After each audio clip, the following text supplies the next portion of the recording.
अगर इजराइल और ईरान के बीच जंग छिड़ जाती है तो आगे क्या होगा? क्या अमेरिका और रूस सच में आमने सामने आ सकते हैं? देखो, ये सिर्फ दो देशों के बीच की लड़ाई नहीं है। ये ऐसा झगड़ा है जो पूरी दुनिया को हिला सकता है। सबसे पहले अमेरिका की बात करते हैं। अमेरिका इजराइल का सबसे पक्का दोस्त है। अगर जंग छिड़ती है तो पक्का समझो कि अमेरिका इजराइल का पूरा साथ देगा, सिर्फ बातों से नहीं बल्कि असली ताकत से भी। हम बात कर रहे हैं भूमध्य सागर में अमेरिकी नौसेना के जहाजों की, आसमान में लड़ाकू विमानों की और अमेरिकी मिसाइल डिफेंस सिस्टम की, जो इजरायली शहरों को बचाने के लिए तैयार हो जाएंगे।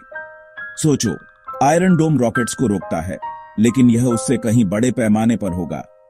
अब रूस का क्या? रूस और ईरान की पहले से ही थोड़ी दोस्ती है, हथियारों के सौदे, ड्रोन और भी बहुत कुछ। लेकिन क्या रूस सीधे लड़ाई में कूद जाएगा? शायद नहीं।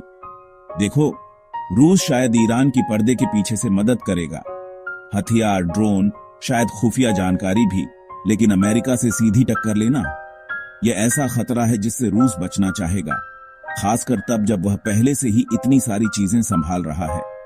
लेकिन अगर लड़ाई बढ़ती है तो दूसरे देश भी अपनी तरफदारी करने लगेंगे। चीन, पाकिस्तान और कुछ मुस्लिम बहुल देश ईरान को अपना नैतिक समर्थन दे सकते हैं। आपको बहुत सारे झंडे लहराते दिखेंगे, संयुक्त राष्ट्र में बयानबाजी होगी, शायद कुछ राजनीतिक हाथ भी मिलेंगे, लेकिन सीधी सैन्य मदद यह पक्का नहीं है। वहीं दूसरी तरफ अमेरिका और उसके यूरोपीय दोस्त यूके, फ्रांस और दूसरे देश इजराइल के साथ मजबूती से खड़े रहेंगे। यह गठबंधनों की एक पक्की नुमाइश होगी, जिसमें सैन्य साजो सामान, रणनीति बैठकें और एक एकजुट मोर्चा होगा।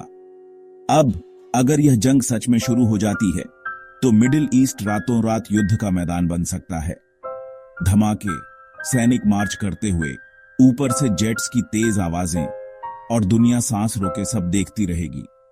तो आपको क्या लगता है, क्या यह सच में तीसरे विश्व युद्ध में बदल सकता है? अपने विचार कमेंट्स में बताओ। मैं जानना चाहूंगा कि आप क्या सोचते हो। और अगर आपको यह जानकारी मददगार लगी तो इसे लाइक करो, शेयर करो और ऐसी और साफ सुथरी और सीधी बात वाली खबरों के लिए सब्सक्राइब करना मत भूलना।